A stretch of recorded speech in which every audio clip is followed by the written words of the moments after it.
Adelante, hermana Jenny. Amén. Pues oremos. Padre nuestro, Padre Santo, tú que estás en el cielo y santificado eres, Señor Jesús.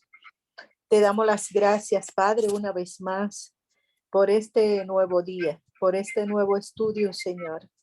Te pedimos, Dios, toda la gloria y la honra sea para ti. También te pedimos, Señor, por nuestro pastor, Domingo Arias, por su esposa Carmen, para que tú lo sigas utilizando, Señor, con sabiduría, con unción, para que él siga siendo ese maestro, Señor, que tiene ese amor para poder explicar y que nosotros entendamos, Señor, lo que es tu palabra. Cuídalo y protégelo, Señor, y síguelo iluminando, Señor. Te pedimos por cada uno de nuestros hermanos presentes, por los que no se han podido conectar, por alguna necesidad que tengamos, todo lo que estamos en este grupo, para que seas tú, Señor, ayudándonos. Gracias, Padre. Gracias, Señor, por este día, Señor, por un día nuevo. Todo esto lo ponemos en tus santísimas manos, Señor, nuestro pastor, nuestro estudio. Cuídanos y guíanos, Señor, y lo ponemos en las manos de tu Hijo Jesús. Amén y amén. Amén. Pues hoy vamos a continuar estudiando este maravilloso tema, escudriñando la Biblia. Nosotros hemos estado abordando detalles que son imprescindibles para nosotros poder comprender bien la palabra de Dios. Y la Biblia es un libro que Dios diseñó, es un libro que Dios preparó y Dios inspiró a seres humanos para que escribiesen este libro. ¿Por qué? Porque el mensaje de Dios tiene que ser en lenguaje humano. ¿Por qué? Porque va dirigido a los humanos. Así que por esto vemos la participación del hombre de forma completa en el mensaje de Dios, pero la inspiración de ese mensaje no es del hombre, no es voluntad humana, es voluntad divina y es inspiración de Dios. Ahora, ya nosotros hemos visto que hay dos herramientas para poder escudriñar la palabra de Dios, dos herramientas que son vitales. Sin ellas no podemos hacer una correcta interpretación de la palabra, ni tampoco podemos nosotros respetar y no sacar de contexto lo que dice la palabra de Dios. Una de esas herramientas es la exégesis, que ya sabemos que es el significado original.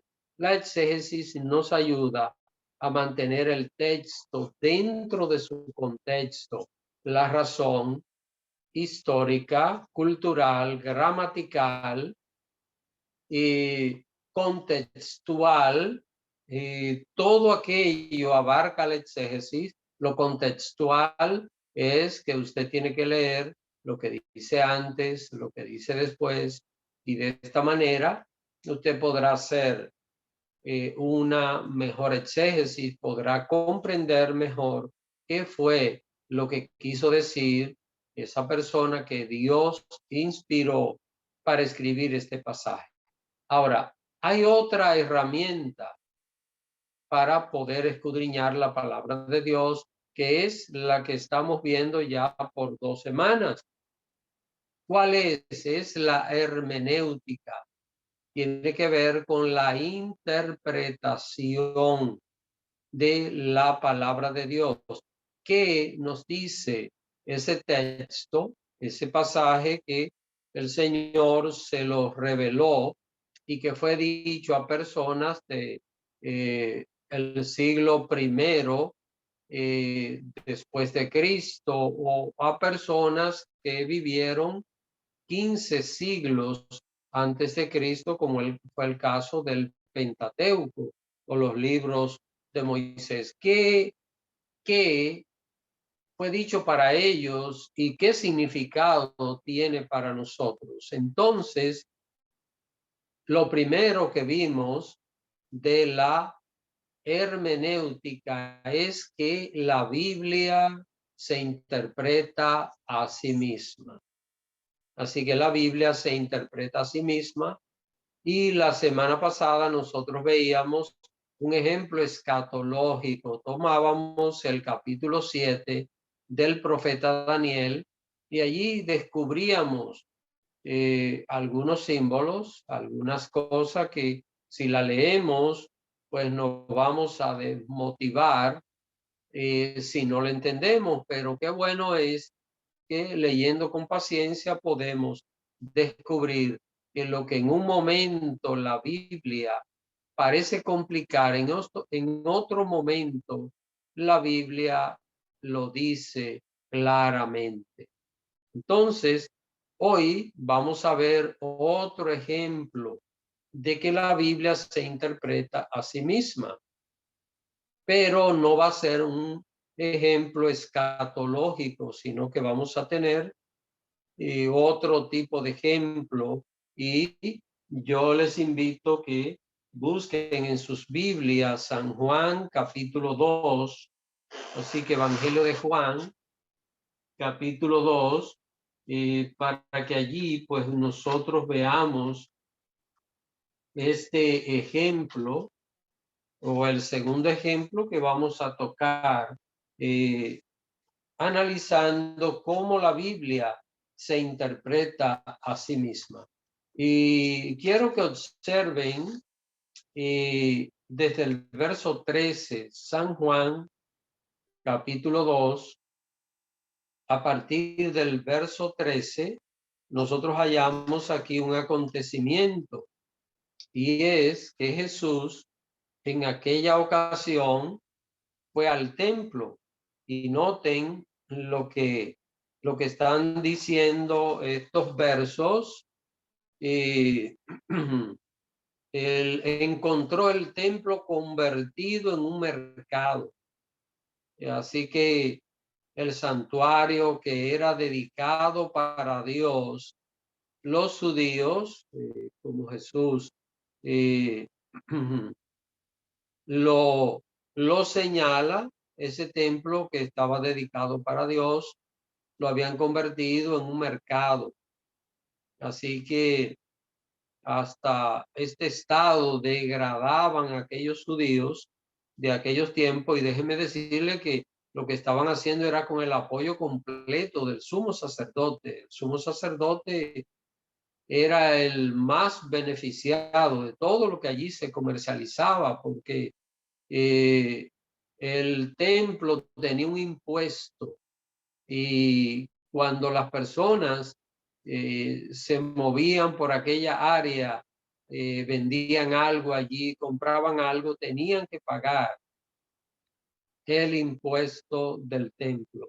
Así que esta era la situación que estaban viviendo los judíos, y Jesús llegó un momento, dice que tomó un azote de cuerda y echó fuera del templo a todos, y las ovejas, los bueyes, esparció las monedas de los cambistas, porque habían monedas que eran propias del templo. Mire hasta dónde esto había llegado, hermanos. Es decir, el sumo sacerdote, el Sanedrín, habían acuñado algunas monedas que eran propias del templo. Entonces la gente, para comprar los animales de los sacrificios y todas aquellas cosas, tenían que comprar aquellas monedas para poder hacer esto. Miren cómo el hombre había cambiado el servicio a Dios. Ustedes saben que el servicio a Dios en el Antiguo Testamento estaba relacionado con los sacrificios. Así que Jesús, pues, hizo todo esto, echó fuera los animales, volcó las mesas de los cambistas, dice la palabra de Dios aquí, no golpeó a nadie, así que esto es importante que nosotros lo entendamos. Jesús no golpeó a nadie, sencillamente los echó fuera del templo con la autoridad que a él le caracterizaba. Ahora, vamos a ver algo. Y ya sabemos que Jesús estaba en el templo, estaba en aquel lugar. Y yo quiero que alguien se lea San Juan, capítulo 2, verso 19. Hice hacer una pequeña reseña de lo que allí estaba pasando. Vamos a ver. Juan 2, 19. Alguien, por favor.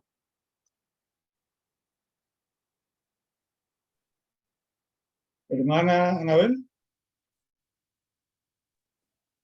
Buenas tardes, hermanos, que Dios los bendiga.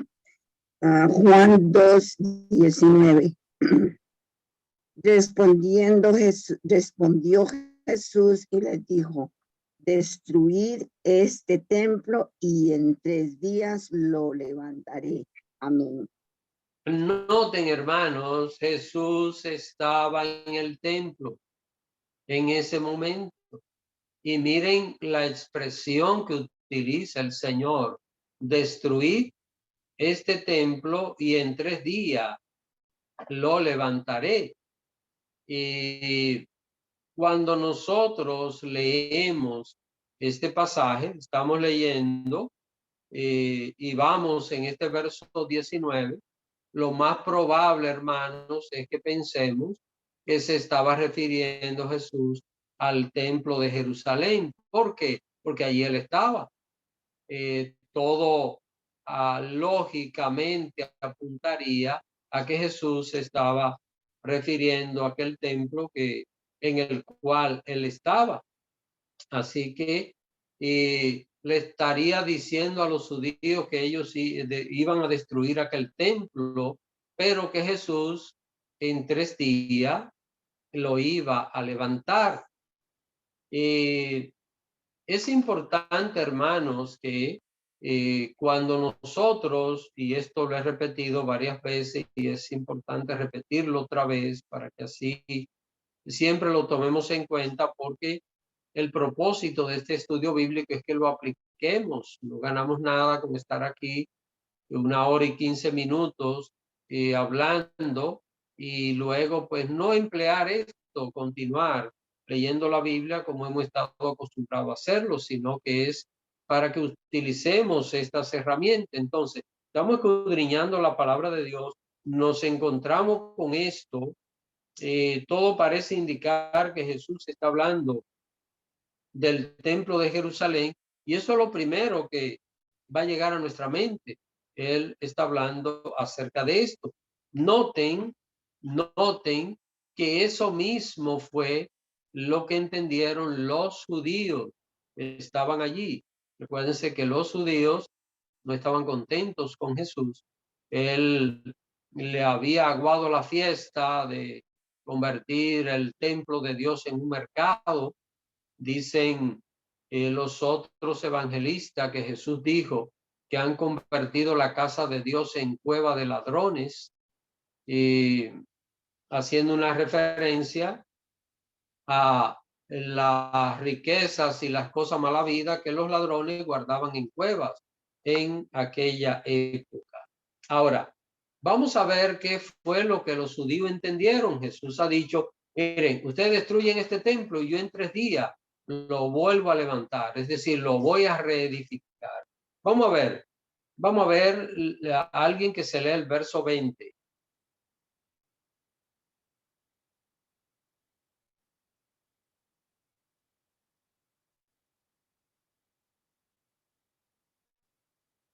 Verso 20. ¿Alguien quiere leer? Ana Jenny.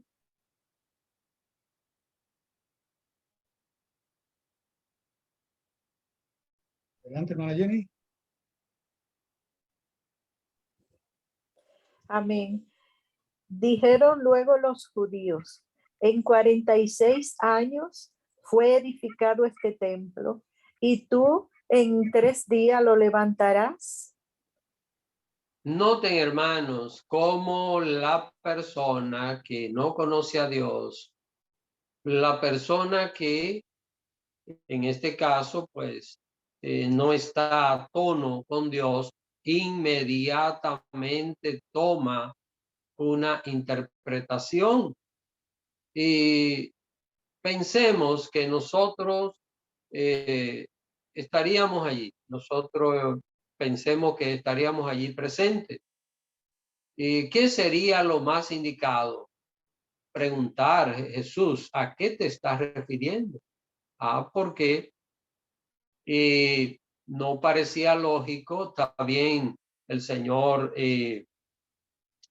sabemos que hace milagros, se hizo muchísimos milagros, pero esto de reedificar este templo o edificar este templo, restaurarlo en 3 días, era una tarea difícil. Ahora, como Dios, el Señor puede hacer esto en 1 minuto, en segundos, sin ninguna duda. Pero estamos hablando de Jesucristo, hombre.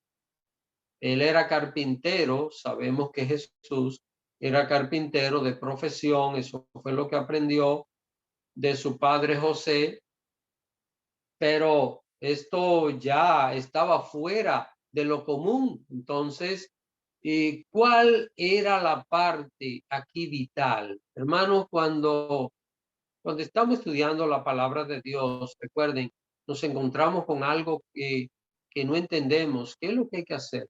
Hacernos preguntas, pero ¿a qué se va a referir esto?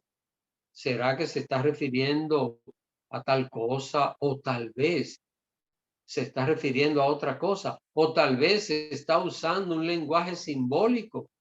Todas esas son preguntas que todo estudiante de la Biblia debe hacerse cuando se encuentra con un pasaje que no entiende, cuando está leyendo algo y parece como que no está claro lo que está leyendo. Así que, pero noten, hermanos, esta gente partió de ligero, interpretó lo que Jesús dijo, pero de ligero, inmediatamente. Así que, repito, tenemos que cuidarnos, nunca vamos a salir rápido interpretando la palabra de Dios. Es importante mirarla cuidadosamente, meditarla y luego poder sacar una conclusión de lo que nosotros estamos leyendo. Ahora, ¿se refería Jesús al templo de Jerusalén cuando él habló? No, hermanos. Yo sé que ya ustedes han leído esta cita. Vamos a ver lo que nos dice el verso 21 y ahí vamos a hallar qué era lo que Jesús estaba diciendo. Vamos a ver, verso 21.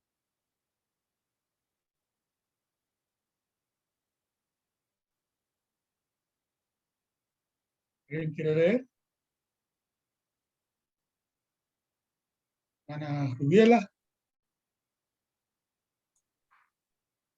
Mas él hablaba del templo de su cuerpo. Así que miren, hermanos, en el verso 19 aparece una incógnita. Aparece algo que lo interpretaron de forma errada los judíos que estaban allí. Sin embargo, miren, en el verso 21 ya nosotros hallamos la respuesta. Una respuesta que también abre otra incógnita, ¿verdad? Pero Jesús se estaba refiriendo a su cuerpo. Cuando Jesús le estaba hablando a los judíos, les dijo: aquí ustedes destruyen este cuerpo y en 3 días yo lo levantaré. Ustedes saben, hermanos, que el sumo sacerdote y la plana mayor del Sanedrín se mantuvieron los 3 años y medio de Jesús persiguiéndolo. Es decir, los 3 años y medio que Jesús duró en su ministerio terrenal, se mantuvieron persiguiéndolo con el fin de matarlo, con el fin de eliminarlo, de sacarlo de en medio, porque Jesús contravenía los pensamientos de ellos, las tradiciones de ellos y los planes de ellos también. Así que esta gente se mantuvieron persiguiendo a Jesús de manera constante. Si usted se pone a leer los evangelios, en casi todas las reuniones que Jesús tuvo en diferentes lugares, ahí estaban ellos buscando la manera de acusarlo, buscando la manera de poder hallar un error que Jesús cometiera para poder acusarle. Ahora, ¿qué terminó Jesús de hacer? Terminó de rebosar la copa del enojo de ellos cuando lo sacó del templo, cuando le quitó aquel comercio que tenían, aquel mercado en el cual habían convertido la casa de Dios, casa de oración. Saben, hermanos, que haciendo un paréntesis acerca de esto, yo muchas veces pienso, hay lugares donde convierten la casa de Dios en un mercado que venden milagros, venden bendiciones, venden salvación de familia. Triste poder ver cómo se utilizan a veces los medios de comunicación para decirle a una persona: usted tiene un hijo con problemas, traiga una ofrenda, vamos a orar y Dios va a sacar ese hijo de ese problema. Eso es hacer lo mismo que estaban haciendo los judíos en la venta de indulgencia que la religión tradicional ha mantenido durante toda la historia de siglos. Es decir, todas estas cosas es lo mismo, hermano.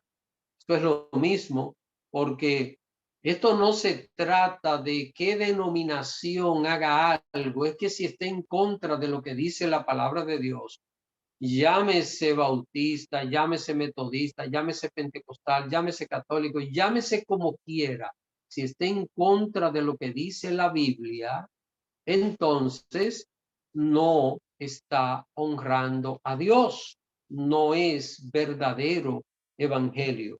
Así que, mis queridos hermanos, acá, volviendo otra vez a retomar la enseñanza de Jesús, ya nosotros sabemos que Jesús está hablando de su cuerpo, del cuerpo que los judíos querían matar, los judíos querían destruir a Jesús. Entonces, él les está diciendo: ustedes destruyen este cuerpo, destruyen este templo, y yo en 3 días lo levantaré. Ahora, ya nosotros sabemos claramente al escuchar esto que se está refiriendo a la resurrección del Señor. El Señor murió y 3 días después resucitó.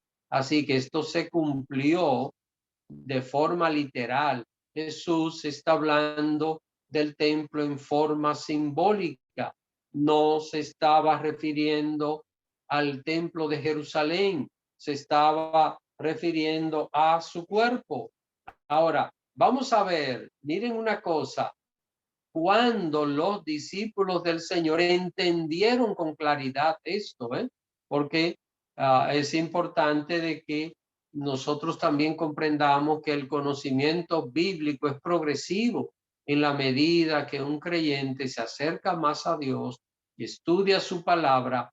En esa medida va creciendo y madurando en el conocimiento de Dios y por ende de su palabra, porque nosotros conocemos a Dios a través de su palabra. Vamos a ver lo que nos dice el verso 22 de este capítulo 2 de Juan.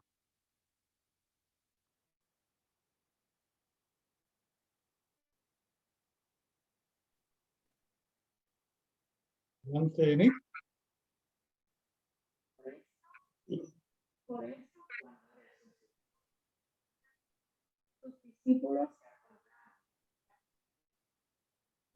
No, no se escucha. Bueno, por tanto, cuando resucitó de entre los muertos, sus discípulos se acordaron que había dicho esto y creyeron la escritura y la palabra que Jesús había dicho. Noten, hermano, cuando los discípulos, miren, los mismos discípulos del Señor, esto no eran los judíos incrédulos, los mismos discípulos del Señor entendieron a cabalidad esto que Jesús dijo cuando Él resucitó. Pudieron comprender que Jesús se estaba refiriendo a la destrucción de su cuerpo y a su resurrección. Noten que este evangelio lo escribió Juan. ¿Quién fue Juan? Fue uno de los apóstoles del Señor, incluso uno de los 3 más cercanos apóstoles que el Señor tuvo. Entonces, cuando vinieron a entender a cabalidad, cuando vieron aquel acontecimiento, cuando vieron a Jesús resucitado, estuvo 3 días en la tumba, se acordaron. ¿Quién le acordó a ellos esto? El Espíritu Santo. Es la obra del Espíritu Santo. Recuerden que la obra del Espíritu Santo es enseñarnos a nosotros la palabra de Dios, guiarnos a toda verdad. Pero para que el Espíritu Santo nos guíe a toda verdad, nosotros tenemos que procurar esa verdad. Si usted y yo no tratamos de acercarnos a esa verdad, el Espíritu Santo no puede guiarnos a toda verdad. ¿Cómo el Espíritu nos guía? Cuando estamos estudiando su palabra, estamos escudriñando, nos empeñamos, nos esforzamos, investigamos, el Espíritu Santo entonces nos va a recompensar enseñándonos, dándonos esa iluminación, esa claridad para que podamos comprender la palabra de Dios. No sé si tienen alguna pregunta antes de continuar desarrollando este punto. El pastor Abreu tiene la mano levantada, adelante.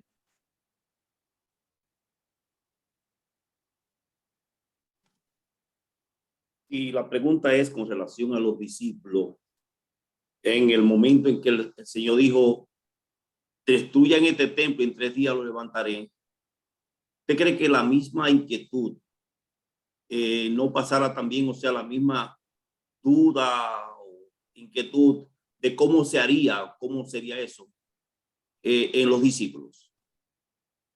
Yo pienso que sí, porque Juan aquí, recuerden que Juan escribió esto después de muchos años del Señor haber ascendido a los cielos. Los evangelios no se escribieron en los mismos tiempos de Jesús, es decir, durante los 3 años y medio de ministerio de él, no era que iban escribiendo, no era alguien que iba escribiendo todo lo que Jesús iba haciendo.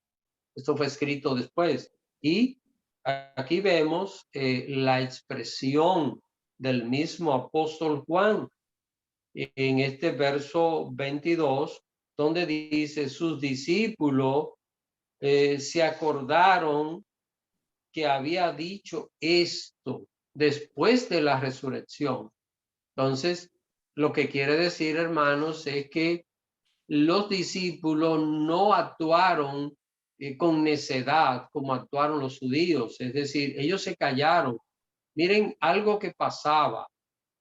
Los discípulos confiaban en el Señor, sin ninguna duda, y todo lo que Jesús decía, ellos confiaban, pero muchas veces no entendían lo que Jesús enseñaba. ¿Y qué hacían? Guardaban silencio. En ocasiones le preguntaban al Señor aparte, Señor, ¿qué quisiste decir con esto? Porque ciertamente, hermanos, que la sabiduría de Jesús, una sabiduría divina, humanamente hablando, no era tan fácil poder captar. todo lo que el Señor decía. Si a nosotros nos hubiese tocado estar allí también, yo estoy seguro, yo pensaría dentro de mí, si me hubiera tocado andar con Jesús, habría muchísimas cosas que Jesús dijo que yo no la iba a entender de ninguna manera, la iba a entender, pero sí procuraría comprenderla. Así que entiendo que los discípulos en su momento hubo muchas cosas que no comprendieron, pero más adelante sí pudieron entenderla. ¿Por qué? Porque se mantuvieron firmes al lado de Jesús, porque creyeron en Jesús y el Espíritu Santo los dio y los iluminó para que pudiesen entender estas verdades.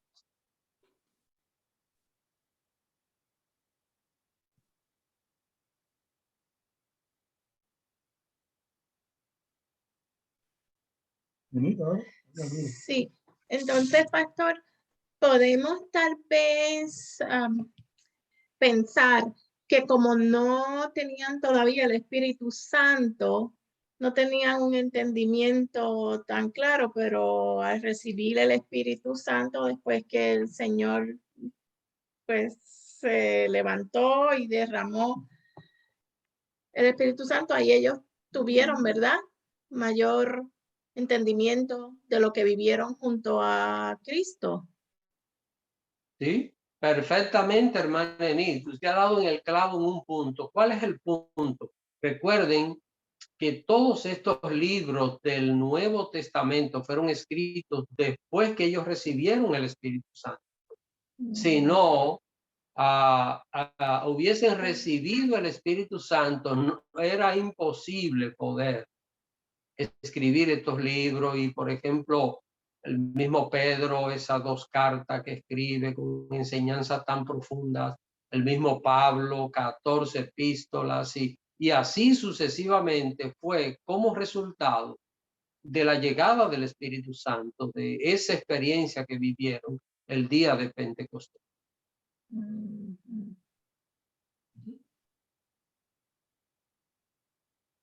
Pastor Abreu. Sí, hay una pregunta, mi hermano pastor, en cuanto a lo contemporáneo, a nosotros, lo aplicativo. Si algún predicador, alguien que está exponiendo la palabra en la congregación, está diciendo, enseñando algo que nosotros no entendemos o que pensamos que está errado, deberíamos nosotros interrumpir a esa persona. En ese No, okay. no, de ninguna manera. Dios es Dios de orden. A mí me ha tocado estar en lugares y he escuchado a personas dando datos imprecisos y datos que yo sé que no son así, pero no podemos ser imprudentes. La palabra de Dios dice que el siervo del Señor no puede ser contencioso. Ahora, si es un error demasiado grave, entonces, aparte, sí se puede compartir con la persona. Pero a veces, por ejemplo, estamos escuchando a alguien y tal vez da un dato histórico. Y el dato histórico la persona tal vez no lo presentó como es, pero probablemente la mayoría de gente que esté ahí ni sabe de ese dato histórico. Entonces, si yo trato de aclararlo en público, lo único que voy a hacer es causar un daño, un problema, porque quizás la mayoría ni siquiera sabe eso y como lo oyó, así lo recibió. Entonces, eso no es fundamental. Así que ahora, si estamos ante un caso de herejía desde un púlpito, ya eso es otra cosa. Si una persona desde un púlpito, para poner un ejemplo, dice, no, porque Jesucristo no es Dios, Jesucristo fue un hombre. Bueno, ya eso sería otra cosa, ya hay que intervenir porque estamos hablando de una herejía y una blasfemia desde un lugar que está dedicado para honrar a Dios. Pero a no ser este caso, sino asuntos interpretativos de la palabra de Dios, pues tenemos que guardar la cordura, guardar la prudencia, porque eso es lo que la palabra de Dios nos manda.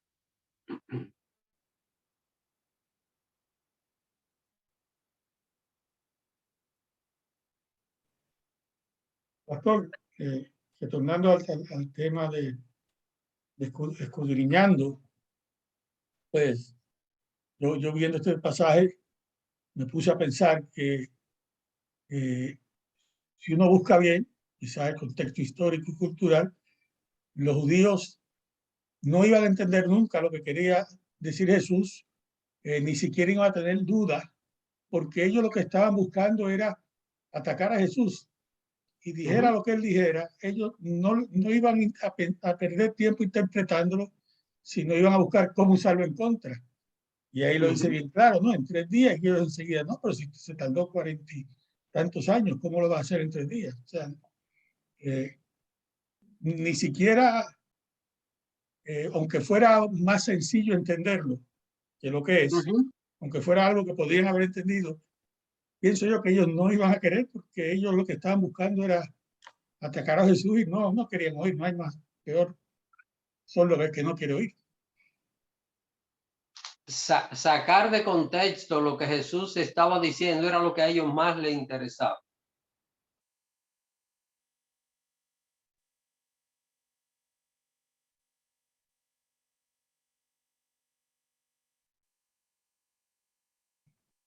Hermana Jenny.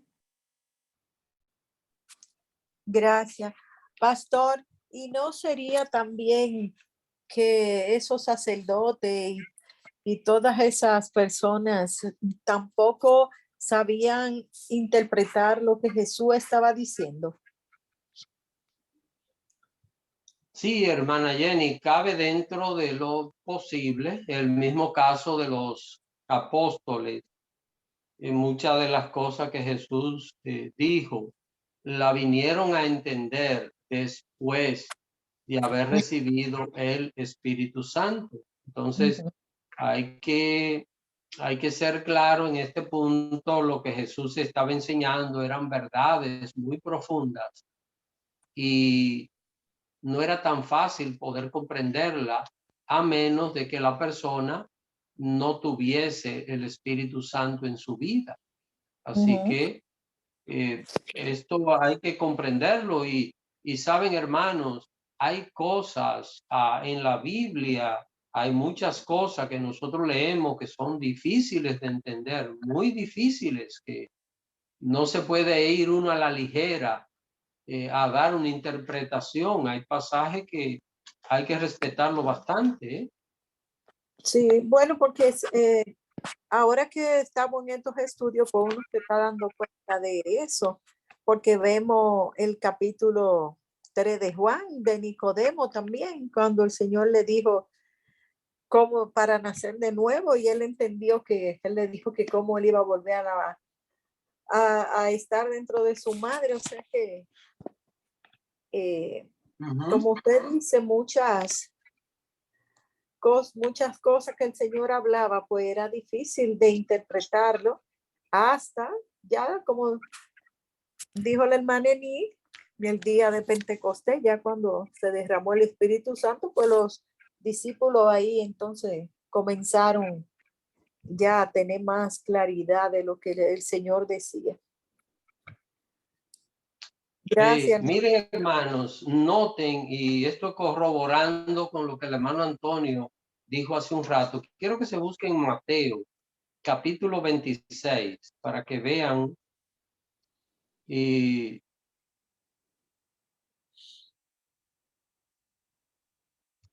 Mateo, capítulo 26, quiero que vean desde el verso 57. Aquí Mateo capítulo 26, verso 57, está hablando de cuando a Jesús lo tomaron prisionero. Ahora, miren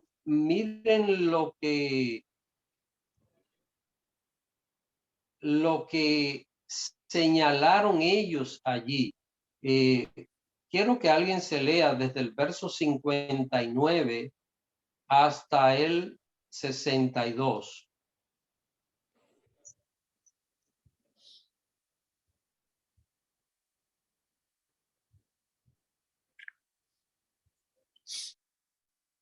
Hermana Beatriz.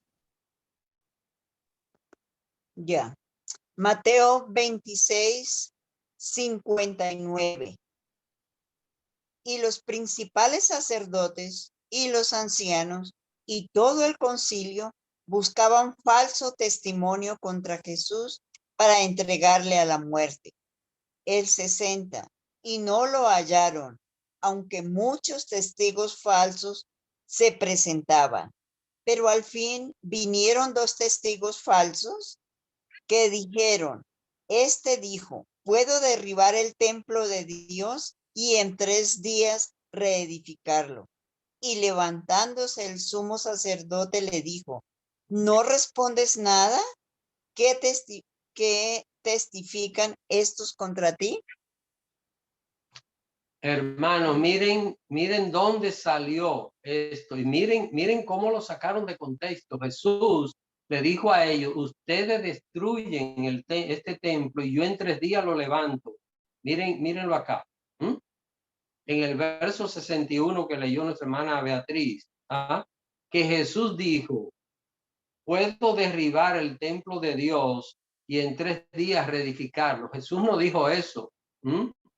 Pero noten que era tratando de hallar la manera de acusarlo. A ellos no les importaba comprender o no comprender. Era sacar de contexto todo para poder acusar a Jesús.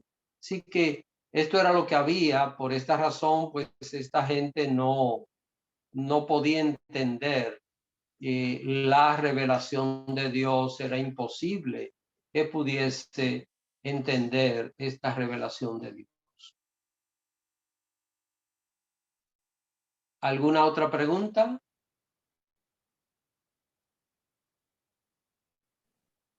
¿Alguien más? Hay manos levantadas, pastor. Bueno, pues miren, hermano, ya nosotros sabemos que Jesús, cuando habló de la destrucción del templo, se estaba refiriendo a su cuerpo, al cuerpo de él, ¿verdad? Entonces, aquí se abre una pregunta.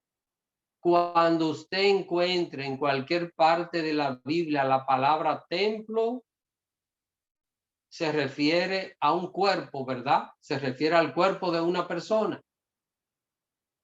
Ahí es donde está el detalle importante que el cristiano debe de cuidar y mirar el contexto para poder dar una correcta interpretación, ya que en muchísimas ocasiones la palabra cuerpo, o mejor dicho, la palabra templo, se refiere a un lugar físico de adoración y no al cuerpo de una persona.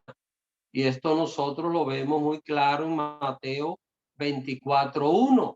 Vamos a ver esta cita, Mateo 24:1. Y vamos a ver lo que dice acá. Mateo capítulo 24, versículo 1. Quisiera que alguien, por favor, lo lea.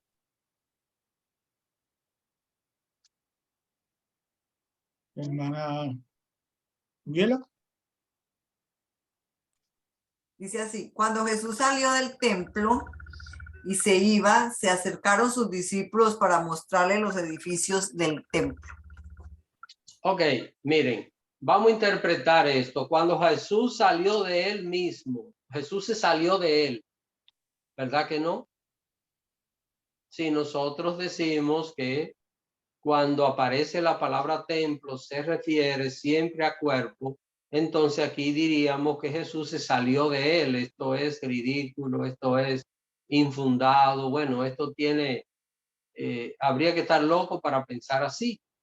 Por esta razón, hermanos, nosotros debemos de mirar el pasaje y ver qué es lo que está diciendo el contexto. Aquí está hablando de edificios. ¿Ah? Aquí no está hablando de un cuerpo de una persona como tal. Recuerde que solo se necesita hacer una buena exégesis, es decir, conocer el significado original y tendremos una correcta hermenéutica, es decir, una buena interpretación. Si usted y yo miramos el texto, vemos qué es lo que está diciendo, entonces vamos a entender con claridad lo que dice la palabra de Dios.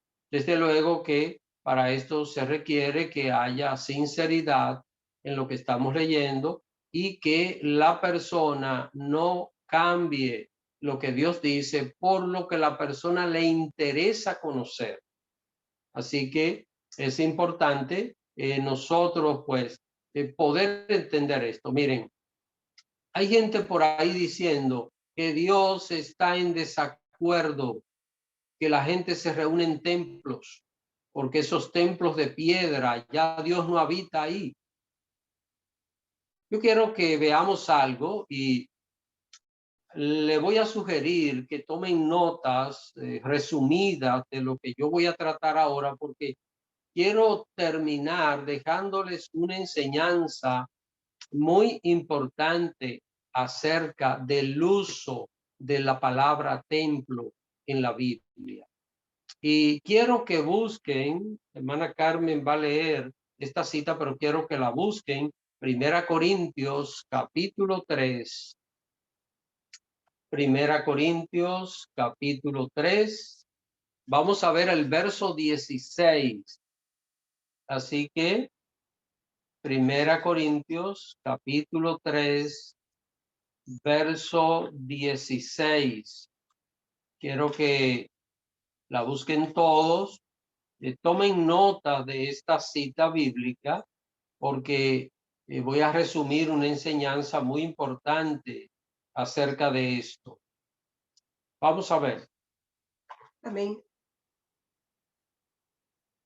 Primera de Corintios 3 nos dice, 3:16 nos dice, ¿no sabéis que sois templo de Dios y que el Espíritu de Dios mora en vosotros? Aquí, ¿con quién está hablando el apóstol Pablo? No está hablando con el templo de Jerusalén. Está hablando con el creyente. Está hablando con los hermanos de la iglesia de Corinto. ¿Y qué les dice el apóstol Pablo? Le está diciendo a ellos, ustedes son que templo de Dios. ¿Por qué? Porque el Espíritu de Dios mora en ustedes.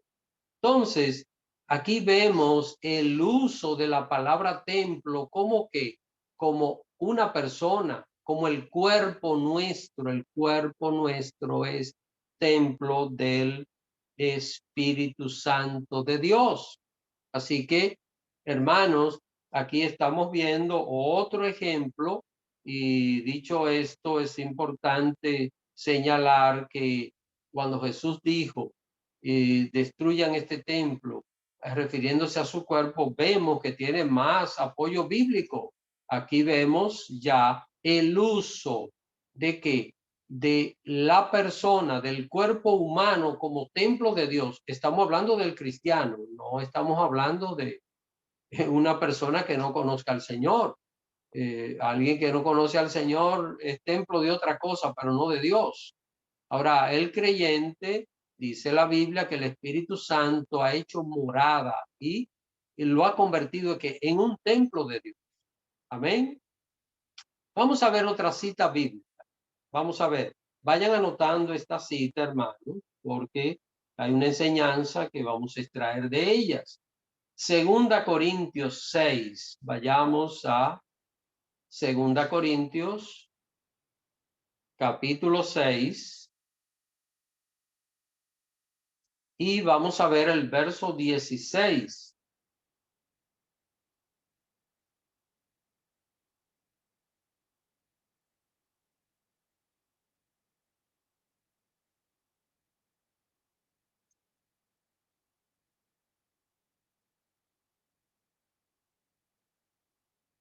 ¿Alguien, por favor?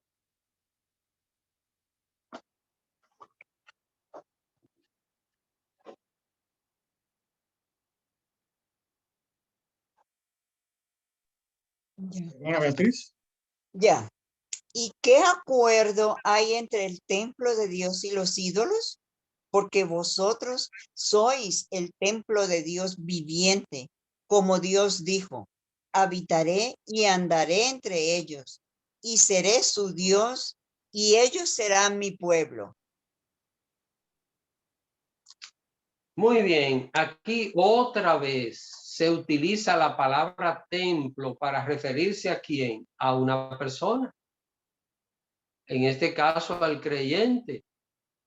Así que está hablando de que Dios habita en nosotros. Entonces, hermanos, miren, aquí está la parte interesante.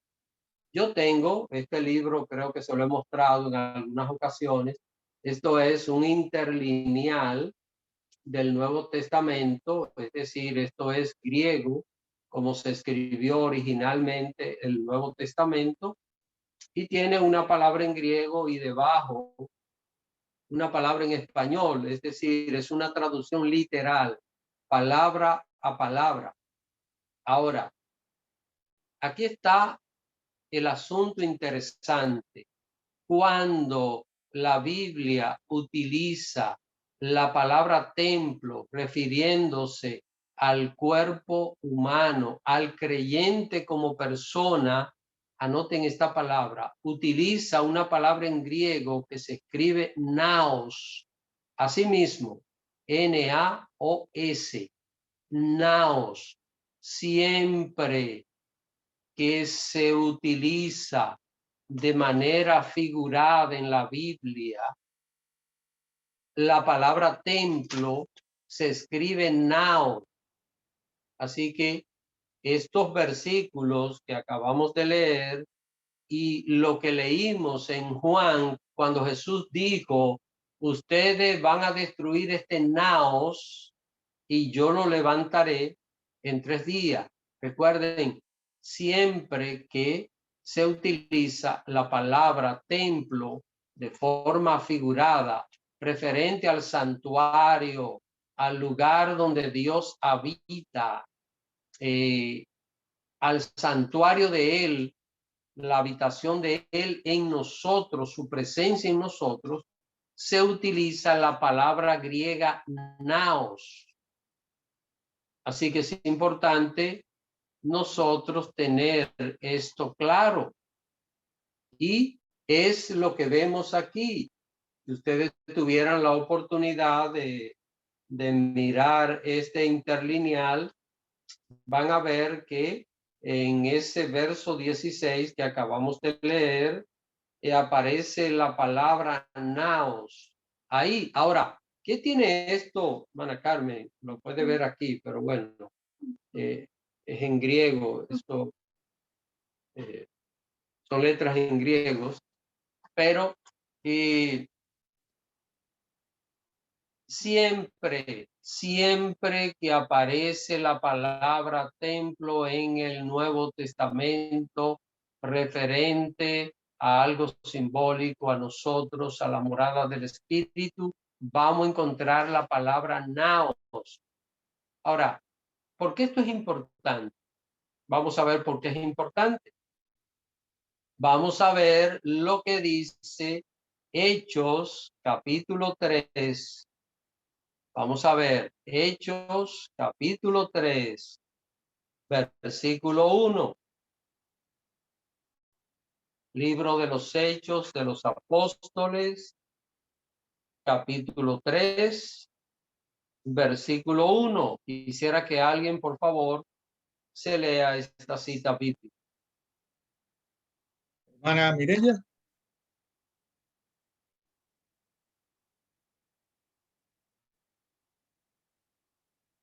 Adelante, hermana Mireya.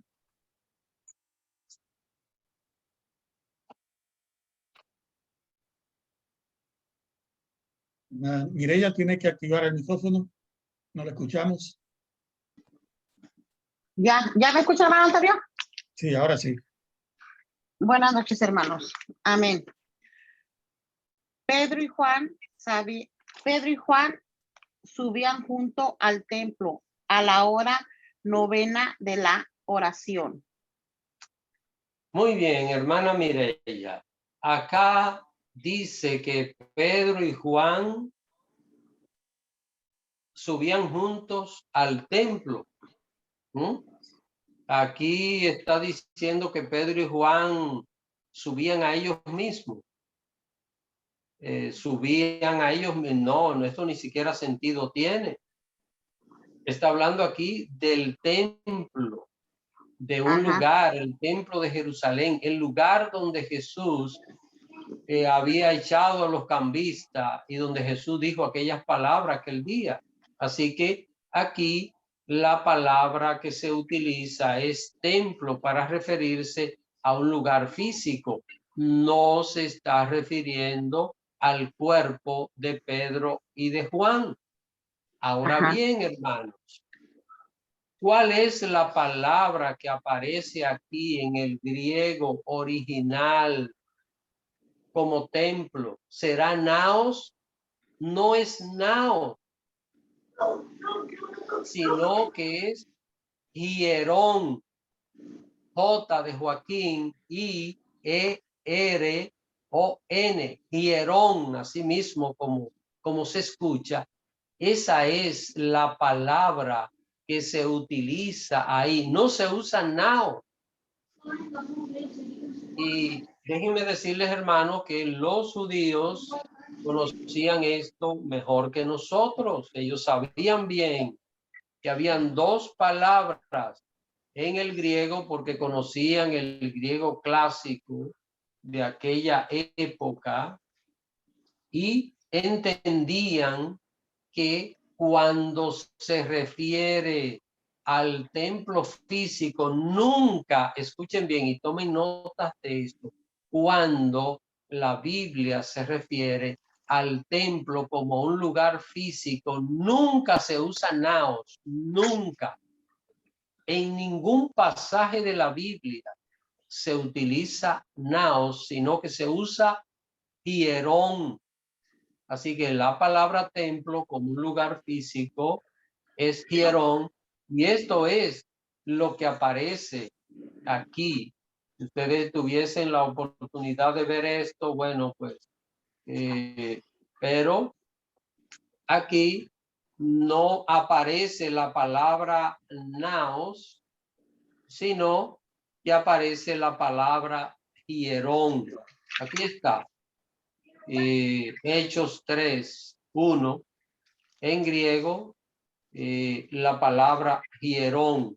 Incluso no hay que ser un especialista en griego. Usted puede, sin saber nada de griego, yo solo conozco algunas palabras en griego, algunos detalles. Yo nunca he estudiado griego, no soy especialista en esto, pero al ver cómo se escribe, la hermana Carmen puede verlo aquí, cómo se escribe esta palabra que está viendo allí, y cómo se escribe la otra que leímos en 1 Corintios capítulo 3 verso 16, se puede notar así claramente que no es la misma palabra. Aún sin nosotros saber griego, podemos darnos cuenta por la escritura que no es la misma palabra.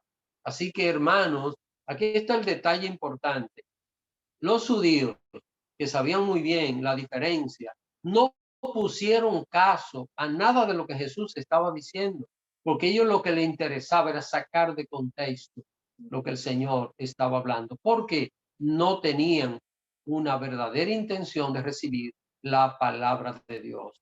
Así que es importante nosotros tomar en cuenta esto, y cuando nos encontremos con alguien que nos diga por ahí, no, el Señor no habita en templos, Dios ya no quiere esto, ya todo esto pasó, no es importante tener esta reunión en lugares físicos para adorar a Dios, es importante mostrarle que una cosa es el templo como cuerpo, que es naos, y el templo como lugar físico, que es hierón, que es lo que aparece en toda la Biblia.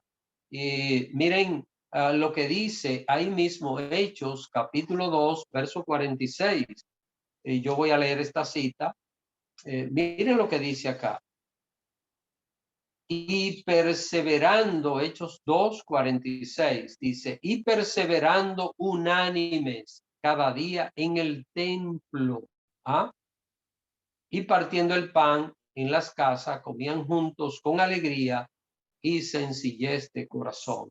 Aquí la palabra que aparece es hierón, no aparece la palabra naos.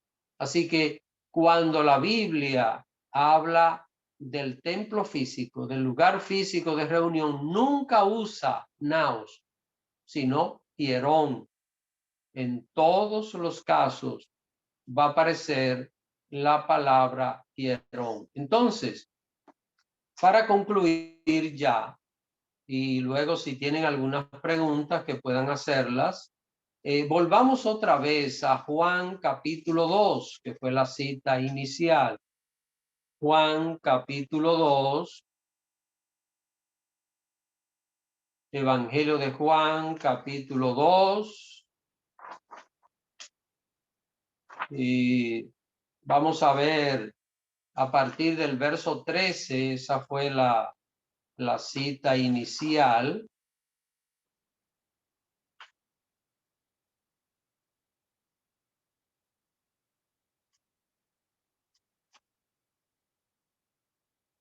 Si nosotros vemos, hermanos, esta cita, por ejemplo, en el verso 14,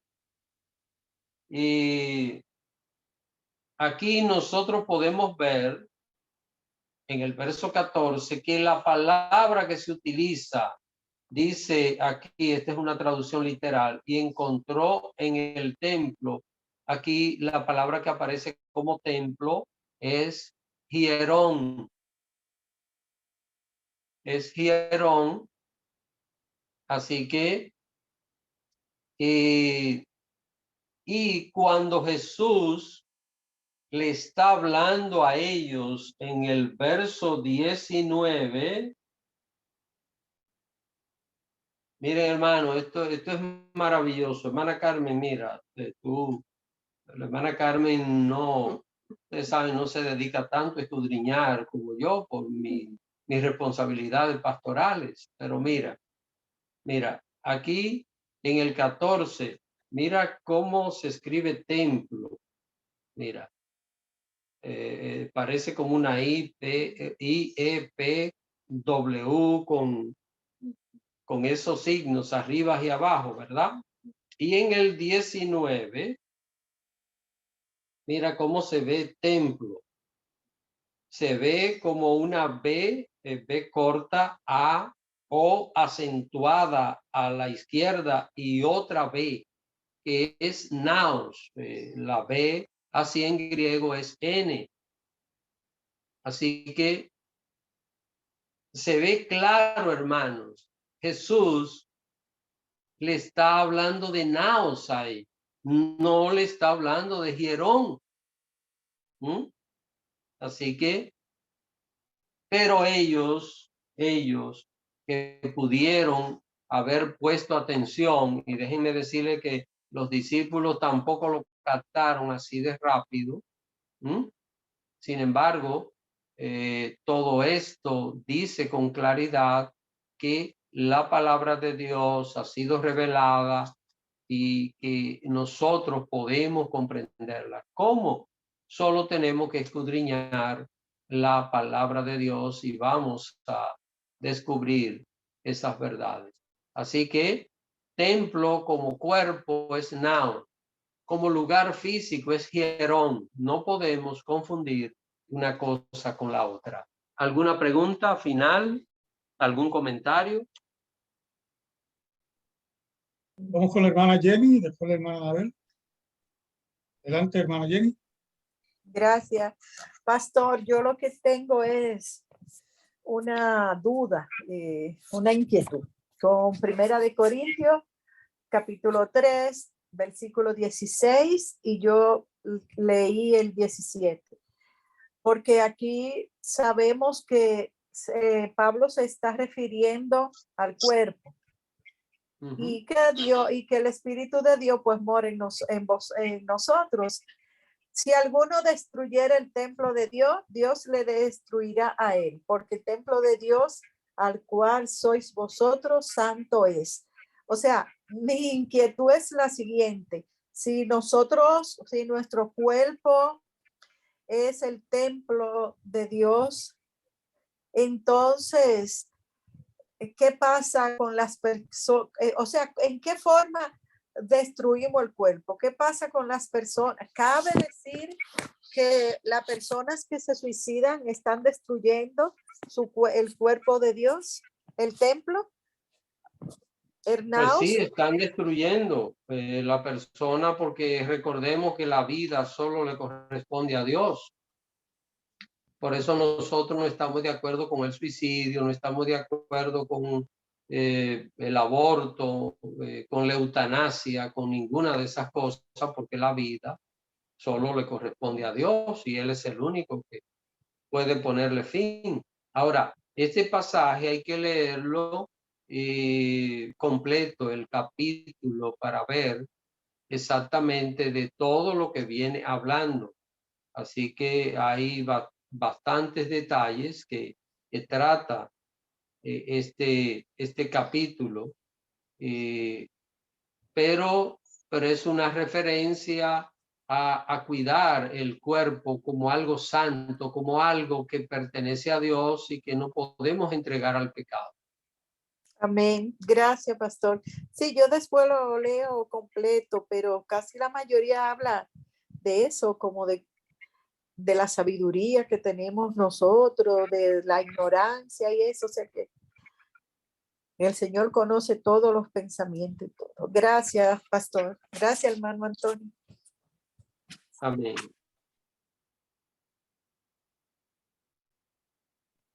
Hermana Abel.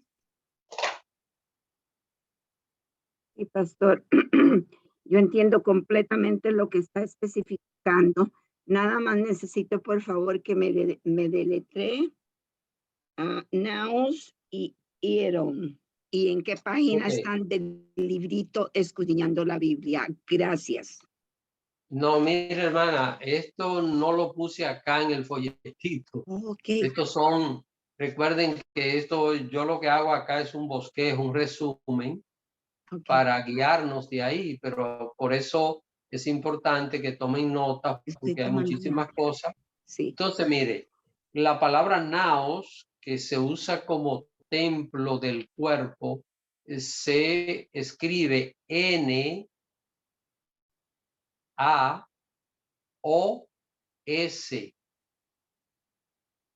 Naos, así mismo. Muy bien. Y Hierón, que es el templo físico. Cuando hablamos de Hierón, es J de Joaquín, I, J, I de Ignacio, E de escuela, R de Rosa, O de Osvaldo y N de Narciso. Muchas gracias, pastor. Gracias. Amén. Ahora, Abreu.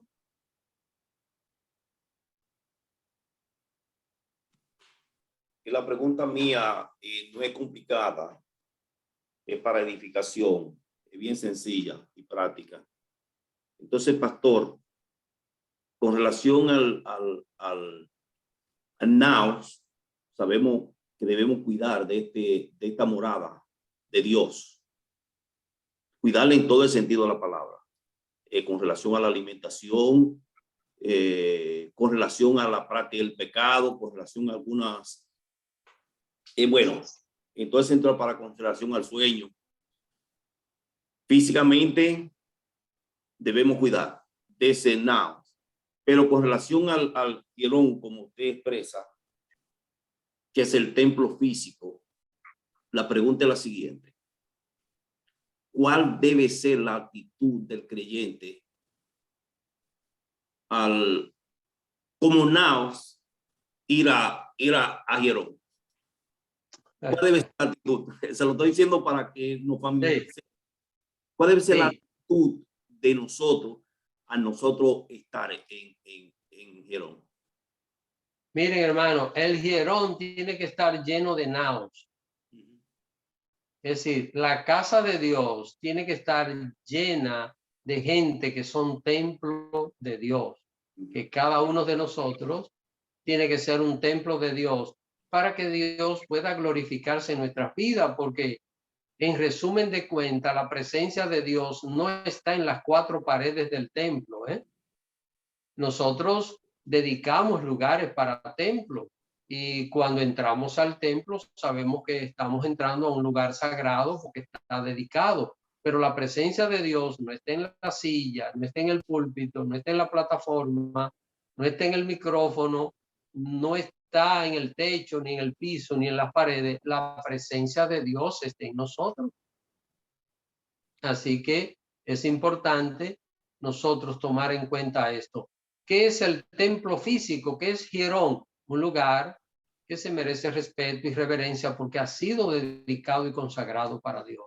Ahora, ¿qué somos nosotros como naos? Somos templos de Dios. Dios habita en nosotros. Por esto, cuando se termina el culto, el cristiano sigue siendo templo de Dios porque el Espíritu Santo no se queda en el templo.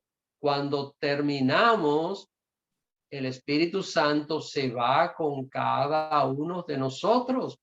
Por esto, mis queridos hermanos, y lo que voy a decir, respeto, ¿verdad? Por ahí algunas enseñanzas y algunas cosas que se utilizan cuando en algún lugar los cristianos se reúnen y dicen, vamos a darle la bienvenida al Espíritu Santo. Hermano, eso da risa. Eso es, bueno, se hace por desconocimiento. Le van a dar la bienvenida a alguien que es omnipresente. El Espíritu Santo no llega, Él está. Cuando nosotros llegamos a un lugar, Dios está ahí porque Dios es omnipresente. ¿Cómo yo le voy a dar la bienvenida al Espíritu Santo si Él está ahí? Si antes de que yo llegue ya Él está ahí. El Espíritu Santo tiene que esperar que yo llegue y que yo le dé la bienvenida para poder venir. Eso.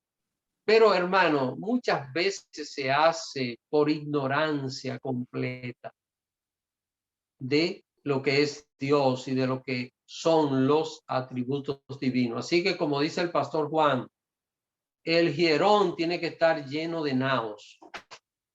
El templo físico de Dios tiene que estar lleno de gente, que cada uno es un templo del Espíritu Santo de Dios.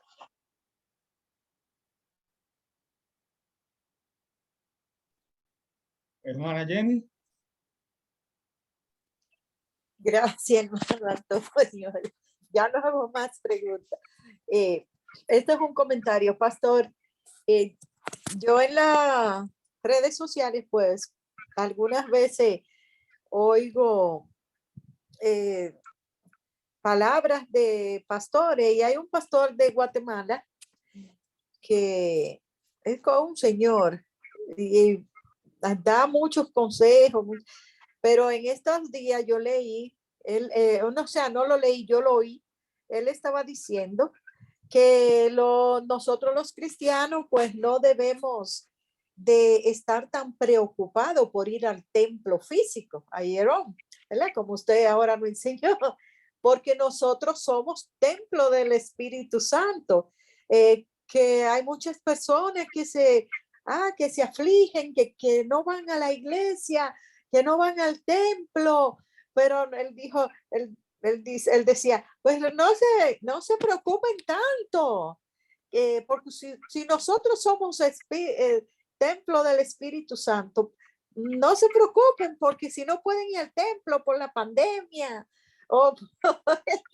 y por aquello, entonces yo le escribí y le dije, le dije bendiciones, pastor, pero la Biblia manda que nos congreguemos. Entonces, los cristianos no estamos obligados de ir al templo, aunque seamos templo del Espíritu Santo, pero él no me ha contestado. Estoy esperando la respuesta del Bueno, pastor. Pero es importante, hermano, de que nosotros entendamos, hay doctrina que desde hace 6,000 años están en la tierra y congregarse es una de ellas. yo le escribí, ¿Cómo? que yo le escribí al pastor y le dije, Así pero que, estoy dispuesta. bueno, puede que haya una respuesta retorcida, retorciendo la palabra, pero una persona que ya conoce lo que es naos y lo que es hierón, pues ya sabe con claridad que el templo físico es un lugar que Dios ha separado para que nos reunamos, y esto ha sido así por miles de años. Y Yo me que encontré raro que él dijera eso. no me lo encuentro raro, hermana Jenny. Yo no me encuentro raro. Miren, hermanos, tenemos que estar preparados para escuchar cualquier cosa, porque hay tantos asuntos que a veces la persona lo dicen. A veces se puede decir algo por desconocimiento, un pastor puede desconocer ciertas cosas y decirlo, y cuando es desconocimiento no hay mala intención, pero muchas veces se quiere manipular la palabra de Dios, y cuando hay manipulación, entonces hay engaño, hay maldad, y ya eso se aleja de lo que es una sana intención. Así que, pero podemos escuchar diferentes cosas, y hay gente que anda buscando cosas que se acomoden a sus deseos. Esto es muy común. Usted puede encontrar a alguien y a veces uno dice, pero ¿cómo esta gente pueden estar siguiendo a una persona que está diciendo esos disparates? Pero lo que pasa es que estas personas se quieren acomodar, y como lo que se está diciendo cuadra perfectamente con lo que ellos están buscando, pues esa persona se sienten cómodos allí. Y eso es lo que hay en este tiempo. Gracias, pastor. Yo sabía que estaba hablando, yo dije esa parte porque él es muy certero cuando habla de la Biblia y eso, y ya como uno está aprendiendo, pues yo entendía, pero ese día yo dije, no, pero es que él estaba diciendo una cosa que no es, porque él es viejo. Entonces, yo le escribí, le mandé su mensaje.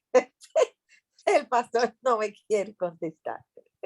Bueno, Pero gracias, hermano. miren, hermanos, la primera vez que la gente se reunieron para adorar a Dios hace más de 6,000 años.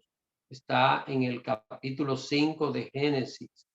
275 años después de la creación de Adán transcurrieron cuando la gente se reunieron para comenzar a invocar el nombre de Jehová Dios. ¿Y cuál es la última enseñanza que tenemos de reunirse? Es Apocalipsis. Apocalipsis. ¿A quién fue dedicado ese libro? A 7 iglesias. Y específicamente a quienes de las 7 iglesias, a los pastores, los ángeles, los mensajeros de la iglesia estaban en el Asia Menor, en lo que hoy es Turquía. Así que desde Génesis hasta Apocalipsis nosotros hallamos el mandato, y a través de toda la Biblia vamos a encontrar súper abundante enseñanza acerca de esto. Así que ahí no hay ninguna interpretación que podamos sacar aparte de esa verdad, de la necesidad de reunirse en un lugar para adorar a Dios.